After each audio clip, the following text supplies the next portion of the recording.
In the chaos of a crisis, leadership is truly tested. Did you know that 60% of business failures are due to poor decision-making during high-pressure situations? That's a staggering number, especially when you consider that only 10% of leaders feel fully equipped to handle a crisis effectively. These numbers are alarming, but they highlight one undeniable truth. Decision-making in a crisis is an art that few have mastered. Imagine this. You're at the helm of your company, and everything is on the line.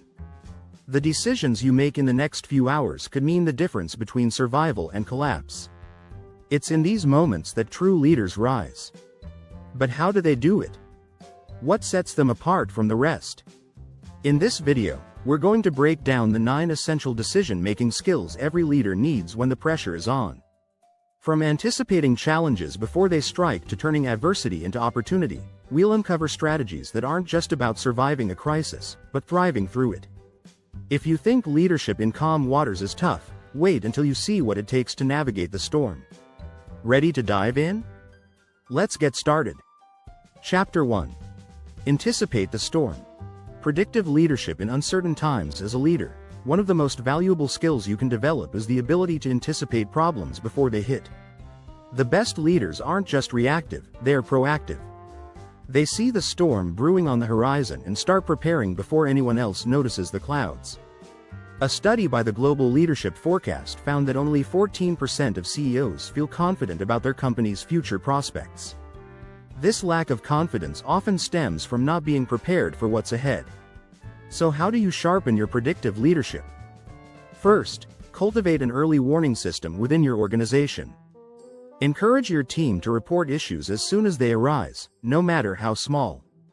It's often the little things that hint at bigger problems. IBM's CEO, Ginni Rometty, once said, "Growth and comfort do not coexist." This means that if your organization isn't on its toes, it's likely missing something important. Another key strategy is scenario planning. Consider multiple possible futures and plan for them. What if your top product fails? What if a competitor launches something groundbreaking? Asking these tough questions now can save you from scrambling later. Predictive leadership is not about knowing exactly what will happen. It's about being prepared for whatever does. Chapter 2. The calm within. Emotional resilience as your guiding compass. When the pressure is on, emotions can run high. But for leaders, staying calm is essential. Emotional resilience, the ability to bounce back from stress, can make or break your decision-making ability. Research shows that leaders with high emotional resilience make better decisions in high-pressure situations. In fact, a Harvard Business Review study found that emotionally resilient leaders are 30% more likely to succeed in crisis management. To build your emotional resilience, start by practicing mindfulness. Mindfulness helps you stay present and clear-headed, even when everything around you is chaotic. As Jon Kabat-Zinn, a pioneer of mindfulness in medicine, says, "You can't stop the waves, but you can learn to surf." This mindset is crucial for leaders in crisis. Another strategy is to normalize stress. Understand that stress is a natural response, not something to be feared. When you accept stress as part of the process, it becomes easier to manage. Leaders who see stress as a challenge rather than a threat are more likely to thrive under pressure. Remember, your team is watching you. If you stay calm, they will too. Chapter 3. The 360-degree perspective. Gathering insights from all angles in a crisis. It's easy to fall into the trap of narrow thinking. But effective leaders know that the best decisions come from considering multiple perspectives. This is where the 360-degree perspective comes in. By gathering insights from all angles, you ensure that no stone is left unturned. A study by the Stanford Graduate School of Business found that diverse teams make better decisions 87% of the time compared to non-diverse teams. This is because different perspectives bring different solutions. So, how can you apply this in your leadership? First, create a culture of openness where everyone feels comfortable sharing their views. Encourage your team to speak up, even if their ideas go against the grain. Jeff Bezos, founder of Amazon, believes that the best ideas often come from disagreeing respectfully. This approach not only broadens your perspective but also fosters innovation. Another strategy is to seek external advice. Sometimes, an outsider can see things that those inside the organization cannot. Whether it's a mentor, a consultant, or even a peer in another industry, external insights can be invaluable. The key is to remain humble and open to feedback. After all, as the saying goes, none of us is as smart as all of us. If you're finding this video useful, subscribe and let's get back to the exciting stuff. Chapter 4. Decision speed versus decision quality. Finding the perfect balance in a crisis. Leaders often face the dilemma of choosing between making quick decisions and making the right ones. It's a tough balancing act. On one hand, delaying a decision can lead to missed opportunities or worsen a situation. On the other hand, rushing can lead to mistakes. The challenge is finding that sweet spot where speed meets quality. A McKinsey study found that organizations with faster decision-making processes are twice as likely to deliver high-quality decisions. However, speed without thoughtfulness can be dangerous. So how can leaders strike the right balance? First, categorize your decisions. Not all decisions need the same level of scrutiny. Some can be made quickly, while others require more time. This is known as decision triage. For example, Jeff Weiner, former CEO of LinkedIn, used a framework called the Rule of Three. For critical decisions, he asked himself 3 key questions to quickly assess the situation and decide accordingly. This method allows leaders to maintain momentum without sacrificing quality. Another strategy is to empower your team to make decisions. This doesn't mean abdicating responsibility but rather distributing it. When team members are clear on the goals and have the autonomy to act, they can make decisions quickly and effectively. This not only speeds up the process but also ensures that decisions are made by those closest to the issue. Finally, avoid analysis paralysis. Overthinking can be just as harmful as acting too quickly. As former General Electric CEO Jack Welch said, "Don't overcomplicate it. Just get the damn thing done." Sometimes, a good decision made now is better than a perfect decision made too late. Chapter 5. Crisis as a catalyst. Turning adversity into opportunity. Crises are often seen as something to survive, but they can also be a springboard for innovation. Great leaders know how to turn adversity into opportunity. In fact, many successful companies today were born out of crises. For example, Airbnb started during the 2008 financial crisis when people were looking for ways to make extra money and save on travel costs. The key to turning a crisis into an opportunity is to shift your mindset. Instead of focusing on what's going wrong, ask yourself, what can we learn from this? A study by the Harvard Business School found that companies that embrace a learning mindset during crises are more likely to emerge stronger. This approach encourages creativity and problem solving, both of which are crucial during tough times. One effective strategy is to re-evaluate your priorities. Crises often force you to cut out the non-essential and focus on what truly matters. This can lead to more efficient operations and a clearer strategic direction. When Steve Jobs returned to Apple in 1997, he faced a company in crisis. His response was to slash 70% of Apple's product line to focus on the few that would truly make a difference. The result? Apple became one of the most valuable companies in the world. Another strategy is to experiment and innovate. In a crisis, traditional methods might not work, so it's the perfect time to try something new.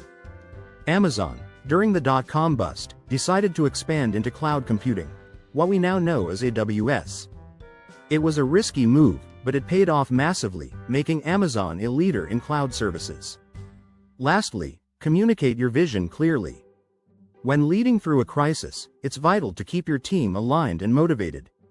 Martin Luther King Jr. famously said, "Only in the darkness can you see the stars." Leaders must help their teams see the stars of opportunity, even in the darkest times. By maintaining a positive outlook and focusing on opportunities, you can guide your organization to not just survive but thrive in the face of adversity.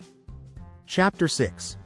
The power of no, making hard choices with confidence in the heat of a crisis. Saying yes to every option might seem like the safest path. But the real power often lies in the ability to say no. It's a small word, but it carries immense weight. Warren Buffett, one of the most successful investors in the world, once said, The difference between successful people and really successful people is that really successful people say no to almost everything. This insight is particularly crucial in a crisis when resources are stretched thin and every decision counts. So, how do you know when to say no? Start by being crystal clear about your priorities. In a crisis, not every opportunity is worth pursuing. This is where the concept of opportunity cost becomes vital. Every time you say yes to one thing, you're saying no to something else. Leaders need to ask themselves, is this the best use of our limited time and resources? If the answer isn't a resounding yes, it's better to decline. Another strategy is to embrace the 80-20 rule, also known as the Pareto principle. This rule suggests that 80% of your results come from 20% of your efforts. Focus on the decisions and actions that drive the most significant impact.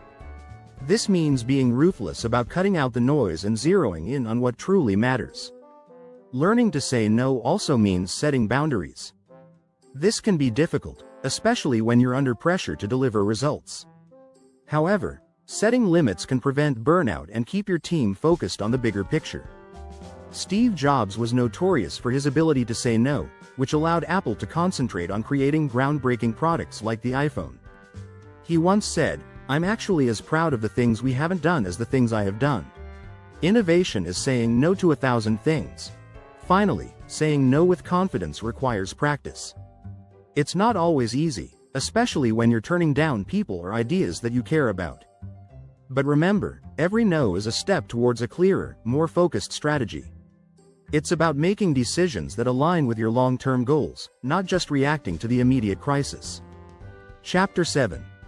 Data-driven instincts.